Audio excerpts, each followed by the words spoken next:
Well, not only are we on season 2 and we're going to introduce new characters, this clearly is a lot more than a soft reboot based on this episode, and that is both a good thing and a bad thing.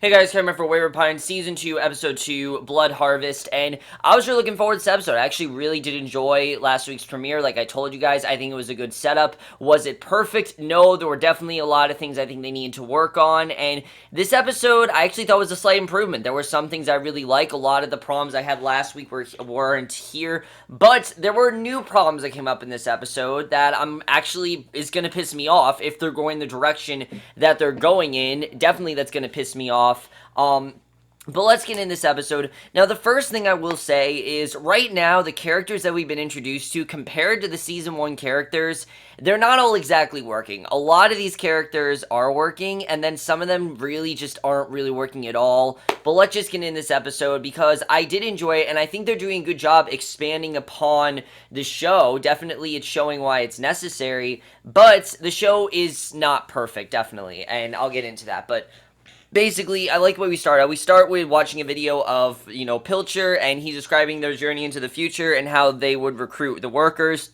And he finished by saying that those who break the rules must face the consequence of their actions. And I love how they're all so focused on him. Like, he is their leader. He is this god, basically. He's the one that's made things the way they are. And the camera focuses on the rebels outside the fence. Jason and Kerry are among those watching as the Abbies storm the fence. As we know, that's how last week's episode ended. And we see Megan and the students watch. Mario enters Jason's office. Jason says they're going with Mario to the fence to see what's really happening because he doesn't really know what's going on. He tells the technician to cut the feed so that people don't panic, and in a meeting room, Rebecca tells the soldiers to turn the TV back on so she can see what's happening to her father, and they make it clear that she shouldn't interfere, basically, that she shouldn't, be worried about her father. What am I talking about? I mean, her husband, basically. They make it clear that she shouldn't interfere, and that, nothing is going on, but obviously we know something is going on. So at the fence, the Abbies crawl over the bodies of their dead to reach the top of the fence. One rebel tries to walk away, and Abby drags him away, and, you can just tell, how much the Abbies, they want this to be their land. And that's the one thing I do like about the Abbies, is I think they're doing a good job of characterizing these Abbies. These Abbies aren't at all bad. They're just trying to take their land for themselves. They want to take over the world. Really, Jason says in this episode that they're the only humans left. We've known this, that they're the only humans left. Abbies are basically the mass population of the world right now, and they want to be, the mass population. They want to extract any humans from the population. It totally makes sense, and that's something I think they're doing really well, is characterizing the Abbies and showing really what they want. I would want to see a little bit more, but I think they're doing a good job with that. So Jason and soldiers arrive, open fire on the Abbies as they come across the top. Now let me just say, this was a really bad scene. I really did not feel it here. One of them guts Kerry before Jason can kill it. He and his men toss grenades over the fence. Jason goes to Kerry, calls for a medic. Kerry is now hurt. She needs medical attention, and he and his men toss grenades over the fence. Jason goes to Kerry, calls for a medic, but the first generation teenager doesn't really know what to do. He says to get her to the hospital, and I like that we're starting to see that Jason really doesn't fully know what he's doing. He kind of does, but at the same time he doesn't. He carries her away while the soldiers continue firing, and as they head to the hospital, the medic asks if they should prepare for surgery because they might need to do surgery on her. So Theo slips away from the truck and into the forest because obviously he's, wanting to seek answers, and we know that he's trapped there. So at the hospital, the resident then warns Jason that he's done what he can, but he doesn't have the knowledge to help her. He doesn't really know what he can do because, really, they don't really know how they can handle this. So as the sun rises, Theo comes into a field of crops, and he hears gunfire in the distance, and Jason calls Mario and tells him to find Theo because obviously they need Theo because he's the only doctor, as we know. And as the Abbies charge out of the crops, Mario and his men arrive, open fire on them. Theo gets into one of the jeeps and the soldiers retreat, and this is something I do like. I like this idea that they can't kill Theo because he's a doctor. As much as they're going to want to kill Theo, there's never going to be a point in the show where they're going to be able to kill him because they need a doctor, and that's something that's very important in order for them to survive, they need a doctor.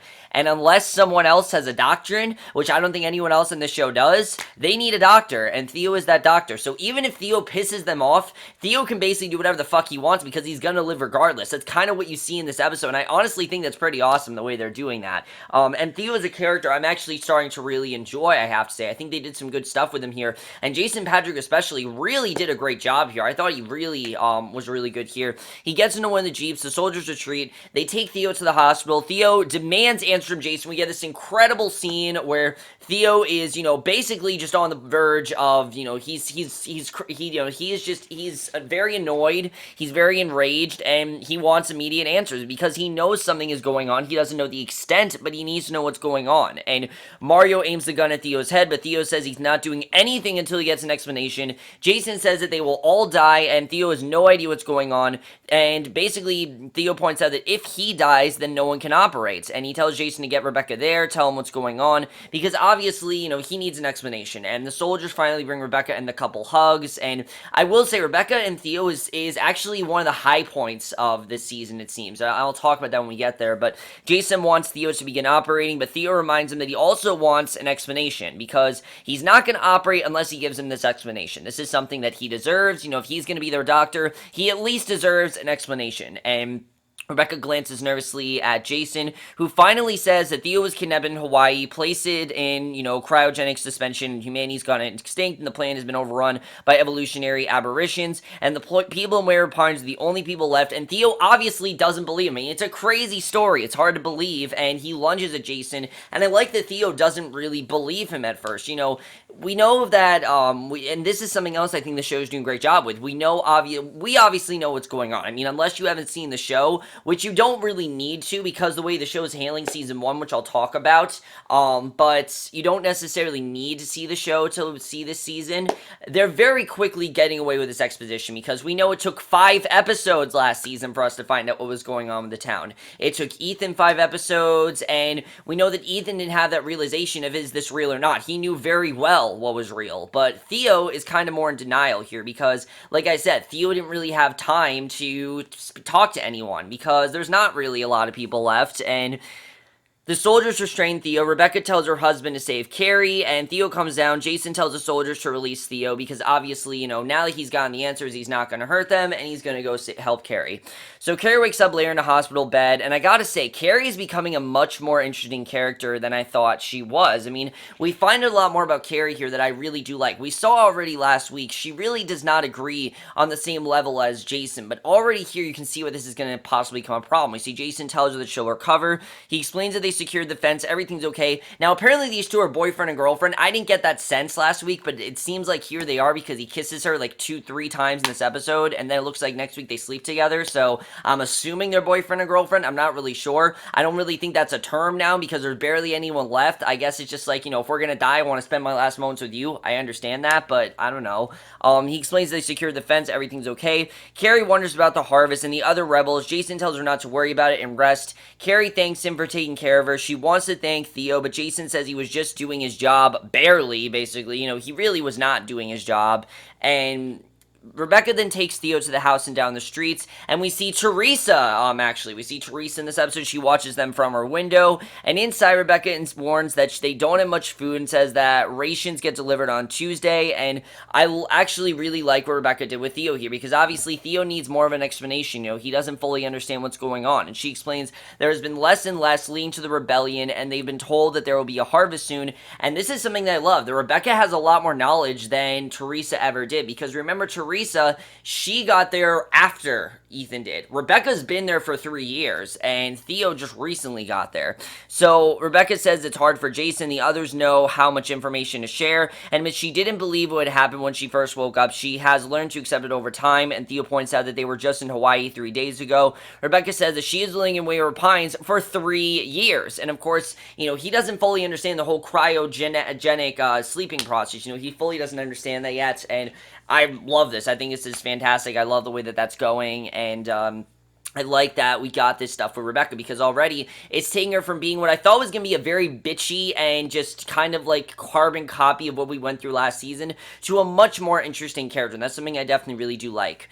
So Mario and his soldiers go to a greenhouse where a man, CJ Mickham, is working. And let's talk about this character because aside from a couple scenes, right now CJ has really nothing to do here. I mean, he's there for a purpose, but he seems more just like a plot development. He seems more like a plot element than he does an actual full-form character. And I'm sure maybe he'll have more to do, but right now he doesn't have a lot to do. And Mario asks if he's coming to the meeting. CJ says that he isn't if it's about the war. Mario tells him that the rebellion's over. Jason returning everything to normal and points that he thought CJ would be happy because he's one of Pilcher's proteges. And they go to Jason. CJ warns that they delayed too long because of the rebellion. Jason explains that about the Abbies sacrifice themselves and notes it's like nothing they've seen. And CJ points out they planned outside the fence because the chemical soil levels inside the fence save, and Megan and CJ agree they must protect the harvesters from the Abbies. Mario says they've rigged flamethrowers and can control it, and CJ doesn't really believe it. He doesn't think this is actually going to work, but Jason says they have to push back, hope it won't break them, and I don't know, this character for me doesn't really seem that necessary. It seems exactly like Xander last week. Like Xander's character, he didn't really understand what's going on either, so now we have two characters who Xander's not even in this episode, and he's billed as a main character, so I don't really know. I mean, you have two characters that are pretty much the same, and I don't really know how we're going to differ from the two, definitely. I mean, Xander clearly isn't on Jason's side, but CJ is, and I don't really know how to feel about his character yet. I'm just not really latched onto his character in the way they want me to be. So Theo wonders if they induced a coma when he hit his head, and Rebecca tells him to forget it. And I love the way the scene was done because we know Rebecca and Theo were going through all those marriage problems and everything, but this episode basically says, forget about all that. It doesn't matter. And that's something that already is an improvement over last season. Now, I didn't really complain about this last season because last season they had time, obviously, to fight because of the way the town was, things like that. They had time because of the state that everything was in. Things weren't as dire as they were in season 2. But they don't have time now. They're on the edge of the world ending, so they really don't have time. And I like Rebecca saying, forget about everything. Forget that we were fighting. Let's try and move past this. The one thing they need to worry about is surviving. They need to figure out a way to survive like everyone else from Wayward Pines. But Theo insists it's a hallucination. Rebecca slaps him, points out that people don't feel pain in a hallucination. She then kisses him. There's a knock at the door. Rebecca says that they have to answer, and you can tell they're really hesitant. They don't really want to answer because they don't really know who to trust, and especially Theo doesn't know who to trust. And we see a neighbor, Nancy, is there and says that her son Drake can't catch his breath, and she's heard that there's a doctor in town again. Sees Theo and asks if he's a doctor. Theo says that he is. Nancy asks if he will help them, and again, Theo's very hesitant, but he basically has to, and I like the Rebecca was that motivation. That's something I'm really liking here. So Rebecca and Theo are not nearly as annoying as I thought they were going to end up being. Last week it seemed like they were trying to do exactly what they did with Ethan, but now it seems like it's completely different because Rebecca's getting Theo to not focus on that, to get away from all that. Forget about the problems that they had. Try to move forward, and that's something I really do like. And that's something that Theresa was not about at all. Theresa did fight with Ethan. She was very much isolated from him, and she really wanted nothing to do with him. So I like that we had this. I thought this was really well done, and that's something I really did enjoy. So the next morning, Theo goes to the hospital as a voice over the loudspeaker says that everyone should live their lives as normal. Inside, Theo finds an office with a sign saying that he's the director of medicine and surgery. He goes inside. All of his diplomas are on the walls, but there's also a photo of Pilcher that he doesn't recognize, and he tosses it away, and Arlene comes in behind him. She explains that she's the receptionist, and it did feel weird that Arlene's just randomly back again. It feels like just, she was in season 1, we gotta bring her back here, and especially because of what they're doing with the rest of the season 1 characters in this episode, and this season so far, it feels really weird that out of all the characters, Megan and Arlene are the ones we're focusing the most on. I mean, it feels strange. So, Theo says that he saw her undergoing electroshock. Arlene says that she was getting a tune-up to even herself out. The residents come in, says that Theo has a lot of patience, and their leader, Oscar, starts to compliment him. Theo tells him to stop, grabs a doctor's coat, because he knows that he has to obviously be a doctor. That is what he was assigned to do. That's what he has to do. And Rebecca then goes to the beauty shop where she works, and Theresa comes in, says that Jason put Ben outside the fence. And it was cool to see Theresa again. I definitely will say that. And of course, we know what happened with Ben. And she wonders how Jason could hurt another first-generation member. Points out that Theo was out there as well, and Theresa asks Rebecca to send Theo over when he gets home, and when Rebecca hesitates, Theresa points out that she's lost people too, but she just got someone back, and she begs Rebecca to help her, and this is the thing with Theresa. They don't go beyond this whole help out Ben. They don't go beyond this, and that's the thing. It seems like season 1, they don't really want to do much with these characters, and it kind of sucks because these were our main characters in season 1. You can always combine them with the season 2 characters. A perfect example of how to do that is The Leftovers. The Leftovers did that so well, combining the season 1 characters and the season 2 characters, focusing on one character an episode. That's the way to do it, is totally how The Leftovers did. That is how you should handle these things, not in the way that Wayward Pines is doing it. Wayward Pines seems to only focus on things that weren't as much of a focus in season 1, maybe towards the end of season 1, but anything that really did happen in season 1, any character that a whole, big thing going on, really isn't getting as much focus here, and it really is kind of just, it really is, it's not, I don't like it. I really am not a fan of them completely, not ignoring season 1, but just kind of not giving the characters a lot to do here, because I get it that, yeah, we focused on them, but this is how we started. We should have these characters more, and Theresa doesn't get more beyond this episode except help out Ben. It was really dumb in my opinion. So, at the academy, Megan shows her students an Abby cadaver. This is what I'm saying. You give Theresa a really good character, and Megan's the character that's a main character right now. And I don't understand why Megan is a main character, because honestly, she's not contributing much of anything except just random exposition that she's saying that's going to foreshadow things. That's what it seems like Megan's here to do. She's here to give exposition, she's here to give warnings, and that's it. And it's stupid. It's honestly really stupid. I mean, Megan seemed like she could be a really interesting character in season 1, but so far, not really doing it for me. She says that they have 3 aberrations. She explains they're learning more every day. The more they understand, the better the chance of finding their weakness. A student, Frank, asks if the corpse off the pile the Abbies made, and Megan assures the students that the Abbies won't do it again. She insists the Wayward Pines works when they work together, and they can't be sucked into I can't say the word, divisiveness that some members of the community are trying to cultivate, and as long as they stick together, they are perfectly safe. So you can already tell this is setting up that they're gonna somehow have to band together or whatever. I mean, I don't really know. It's really interesting, I guess. But again, I'm not really feeling it here. You're supposed to feel like this is the first generation, and they're not really focusing on them as much as they should. We see Theo then checks Drake, discovers signs of malnutrition, and Nancy says she gives her son all the food first. Oscar warns that everyone qualifies for vitamins. Theo prescribes tubing and hydration and has to do it himself. He goes out to the waiting room where there are lots of other patients waiting, because again, he's the only doctor there, and that's something I think they showed really well here, is how stressful this is going to be for Theo. I mean, he literally has a ton of patients because he's the only doctor and he is in charge of all these patients. And Jason comes in. Theo asks if he knows what the condition of his people are. Theo insists that it's his job to heal people, reminds Jason that he's the only one who can do the job, and he asks how Kerry is. And yeah, that's true. I mean, Jason cannot do this. Theo's the one to do this. Jason can't really tell him what to do. He asks how Kerry is and says that he accepts some version of what Jason is telling him. However, he won't accept that he woke up in a dictatorship, and tells Jason to protect the people under his care. And I like that he's telling Jason, be more protective. Don't just be a dictator. Don't just do what you want to do. Do what the people want. And Jason warns him to watch his tone. But Theo reminds me he's the only one who can be the doctor in town before walking away. And I gotta say, Jason's annoying. I'm not really a fan of Jason's character. I don't really think they're trying to make him definitely more of a dictator. And I hope they put Jason in a more interesting position. It looks like they're going to next week, but right now, he's just kind of annoying. I don't really like him that much. I like Kerry, but I don't really like Jason. So Jason visits Kerry and says that he's not going to take suggestions from Theo, which he should. I don't know why. It's stupid that he's not. I mean, a good leader would do that, but, you can tell that Jason's even worse than Pilcher, which I understand. I get that, but Kerry agrees, but warns that people are going to look for Theo for a lot of answers, and she says that she'll have Jason control Theo, and Jason says there can only be one person in charge. Kerry then takes Jason's hand, tells him to work with her, warning that it isn't worth his time to start a fight. And yeah, I mean, the worst thing Jason can do is to make more enemies. Obviously, their main enemy is the Abbies. They need to get these people on their side rather than make enemies, and I totally do understand that. So Jason agrees that Theo isn't worth it. Kerry says that their lives, their survival Wayward Pines, are worth Theo's arrogance, and Theo's not arrogant at all. And I like the way that Kerry is trying to help him here. I definitely do like seeing that, and you really do see the Kerry's trying to get him to be a better leader, and I do like seeing that. But right now, I mean, Jason's the one that's being arrogant. It's not at all Theo that's being arrogant. Theo simply just wants to help him, and, he's giving him suggestions, and Jason is rejecting them. Which I understand, this is Jason's town. He thinks he knows what he's doing and everything, but clearly they have no idea what they're doing.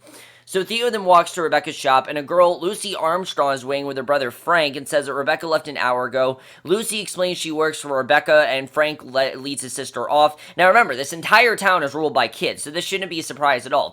Kids are who rule the town, and basically Theo returns home, points out that Rebecca's a beautician, not an architect, and this is something that he didn't know. He thought Rebecca was an architect, but now she's a beautician, and she points out that this was what she was told to do. She had no choice if she wanted to survive. Theo points out that her work meant everything to her, and Rebecca doesn't answer. He points out that the ice cream parlor in town is named after Rebecca's favorite professor at the Harvard School of Design. Wonders Rebecca has anything to do with that, and Rebecca dismisses his questions as paranoid and says that 2 years ago, the ice cream parlor burned down, and they asked her to reconstruct it and let her pick the name. And I like that she didn't not answer his question, but at the same time, she's telling him, look, dude, chill. You need to chill a little bit. You need to focus on, survival and not worry about these bigger questions. But I understand, though, it is hard to not want these, not have these bigger questions, obviously. I mean, the idea that you have been in this sleep for all these years, it's really something hard to, get by, but that's clearly something that Theo's trying to do. But at the same time, he has a ton of questions that obviously, he wants answered, and you can totally understand that.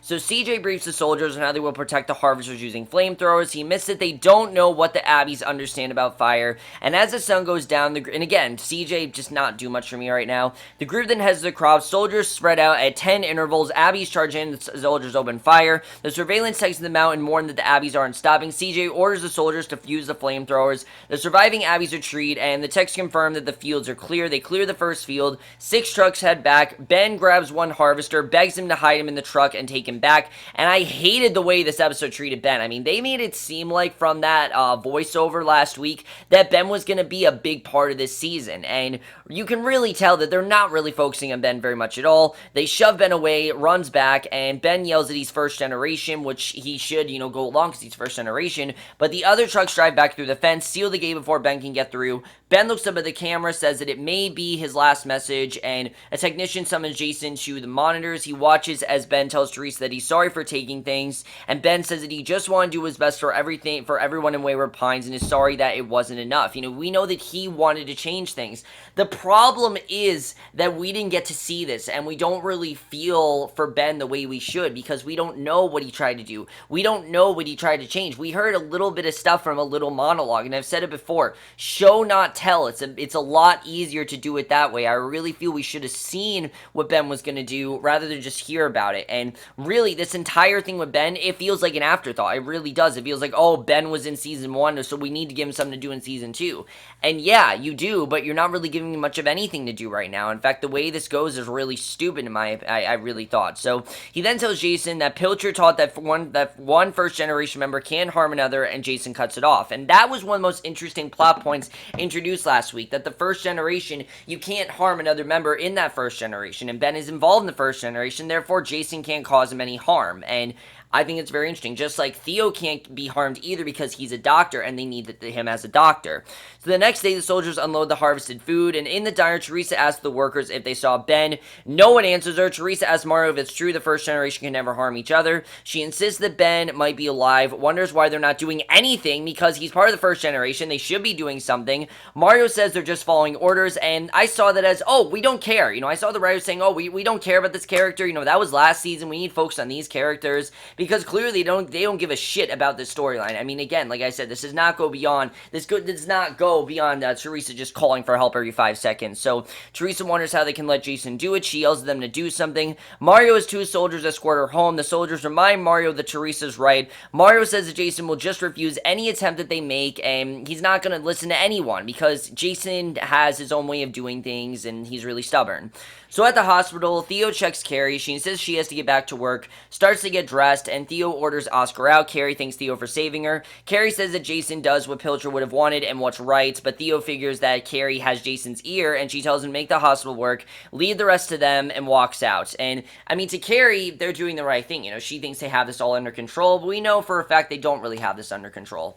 So at home, Jason and Kerry then have dinner. She picks at her food. Jason says the fence will hold the rebels are crushed, and Wayward Pine's starting to come back together. Kerry says that Theresa's asking about Ben, reminds him of the rules. Jason insists that he exiled Ben and the Abbies did the harm, and it feels like he didn't just exile Ben, they exiled Ben from the show. That's what it seems like to me. They exile Ben from the show, therefore he doesn't matter, and points out that Ben tried to turn them against each other. Kerry says that he may have to explain to some people. Jason says that Ben wasn't an original first generation. She says that she wasn't an original either, and Jason tells her that she's loyal, and I like that she said that. I like that we found this out, that Kerry was not an original first generation.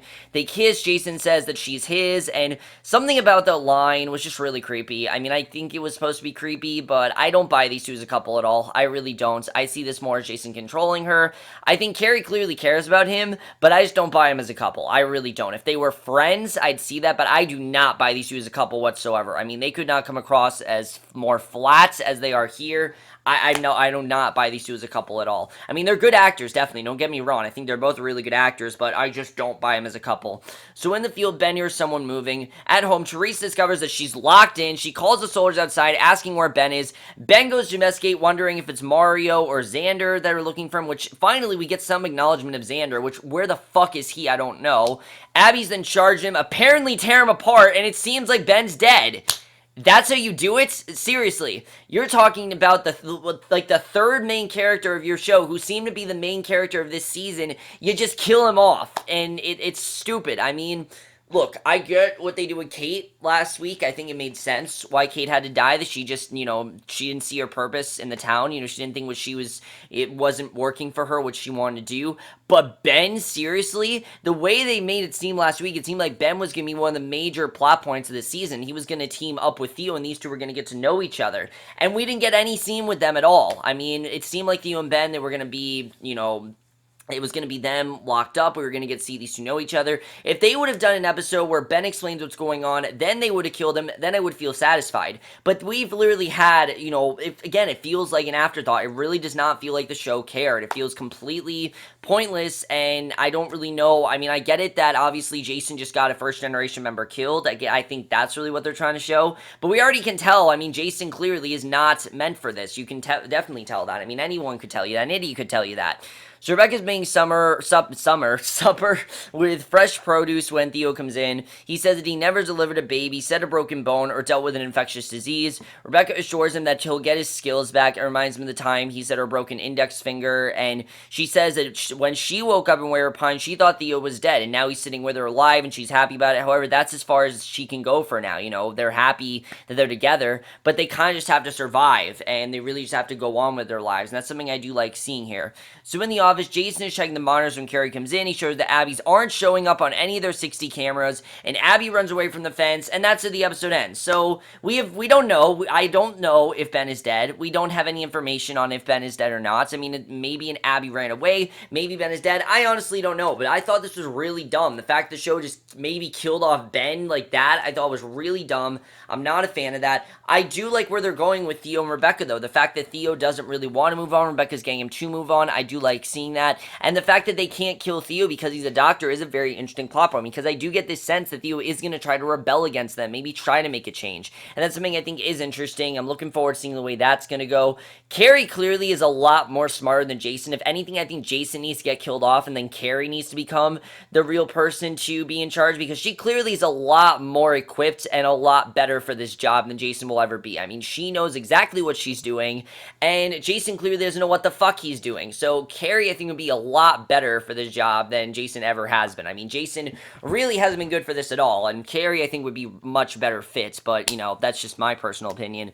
Now, Ben, I really hope Ben's not dead. Just the way they handled it, I thought it was really dumb. I'm hoping they give more for Theresa to do. It seemed like they wanted to give her more to do. They just didn't. Most of this episode was her calling for Ben. I'm hoping they try to do something with her and Rebecca. I'm hoping that works out, because I think that could work really well if those two have a nice dynamic. And I want to see Ben alive. I don't want Ben to be dead, because we don't know if Ben was actually dead. We don't know if the Abbies tore him apart. We don't know if it was maybe someone else. Maybe Mario's killed. Mario's not even a main character, so if Mario dies, I don't really care. I mean, they're making it seem like Mario's a main character, and he's really not. CJ, like I said, and Megan, these two characters, they're not going beyond just staying exposition and being the same characters. I'm just not really liking what they're doing with that. But overall, guys, I know you guys saw this episode. For me, this season, I'm trying it, definitely. I'm gonna stick with it. I'm gonna see how this works out. I think this episode definitely had, a lot of improvements, but there were definitely some things introduced in this episode that were not a problem last week and are a problem now. The fact that they're not giving the season 1 characters the focus that they need and they're treating them like they're not important is really stupid. I mean, we focused so much of them last season.